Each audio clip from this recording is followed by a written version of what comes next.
अस्सलामुअलैकुम everyone, it's me Mohammad Ahmed Khan. आज की इस वीडियो में मैं आप लोगों को मार्किंग करवाऊंगा। हमने जैसे कि लेक्चर में जो भी मैंने लेक्चर दिया था लास्ट डे में, उसमें हमने ये सीखा था कि centre of mass, centre of gravity और कपल क्या होता है। तो आज हम उनके क्वेश्चंस को ये देखेंगे कि हम बोर्ड में आंसर कैसे करेंगे। तो आपने सिंपल कुछ भी नहीं करना, इट्स नॉट रॉकेट साइंस, ठीक है। अगर कि इस टॉपिक का क्वेश्चन है तो वो क्वेश्चन ये होगा आपके पास कि state and explain centre of mass. मैं ये क्वेश्चन आपको रिटन फॉर्म में भी दे दूंगा, बस डोंट वरी। अगर आप लिख सकते हैं खुद से तो state and explain centre of mass जो है वो आपका टॉपिक हो जाए, क्वेश्चन हो जाएगा, सॉरी।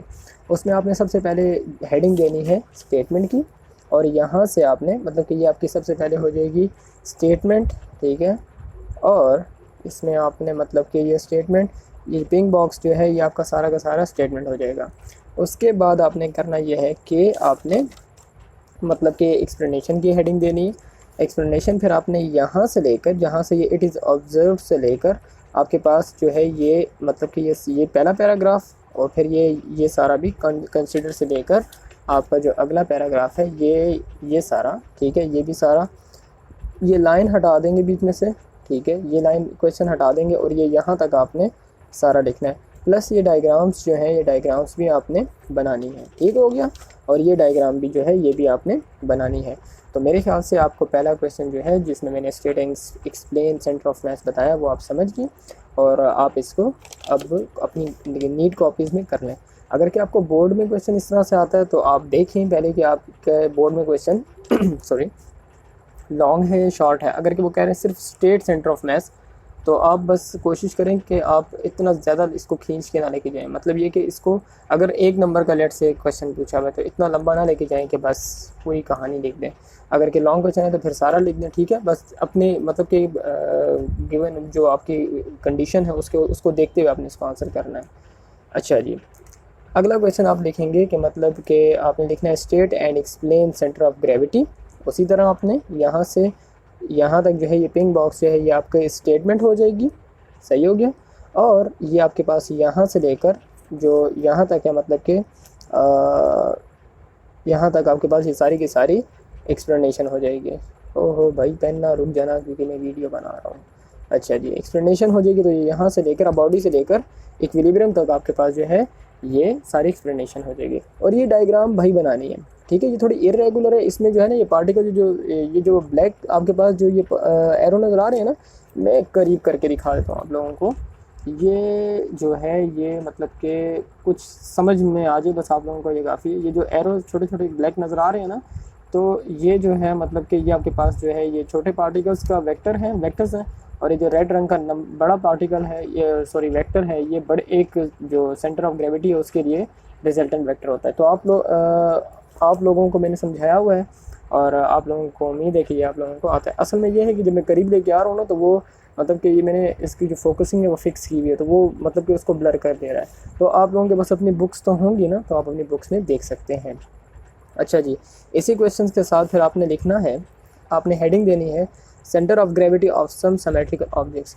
अब कुछ बच्चों को यहाँ पर जो है ना मतलब कि कहेंगे ओह हो सर ये तो इतना बड़ा टॉपिक, इतनी इतनी ज़्यादा शेप्स। तो बेटा ये आपने करना है क्योंकि प्रैक्टिस इसकी होनी चाहिए, क्योंकि बातों का एग्ज़ाम में पूछ लेते हैं तो आप लोगों की प्रैक्टिस नहीं होती। अब आप कहेंगे सर बुक पे याद कर लेंगे ना, क्या मुसीबत है कि हम इसको भी लिखें, तो थोड़ी सी कुर्बानी दे दें और इसको कंप्लीट कर लें।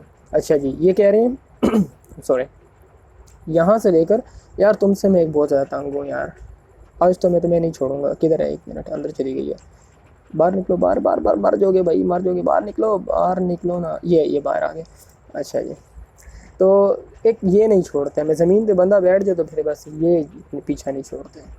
अच्छा जी, the centre of gravity of objects, गर्मियों में असल में ये होता है ज़मीन गर्म होती है ना, तो ये चीज़ें बाहर निकल आती हैं, ठीक है। ये भी किसी को नहीं पता तो वो भी जहन में बात बिठा लें। ये कह रहे हैं यहाँ से लेकर centre of gravity of symmetrical object से लेकर can be found from their geometry.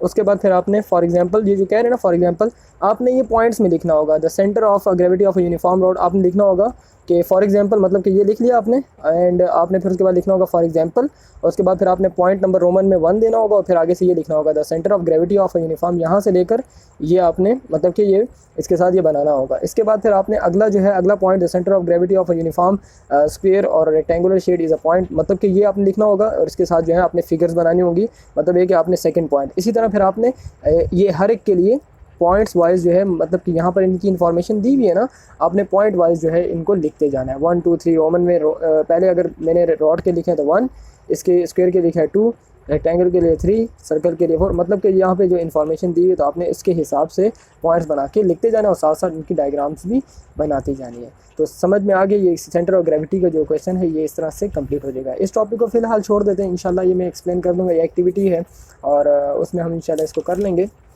और कोशिश करूँगा कि एक कार्डबोर्ड जो है वो मैं आपको मतलब कि इस तरह से ले के आपको समझा सकूँ। तो उम्मीद है कि आपको अभी तक जो है वो अभी तक की जो शॉर्टकट कहानी है, शॉर्टकट में कहूँ तो कहानी है, वो आपको समझ में आ चुकी है।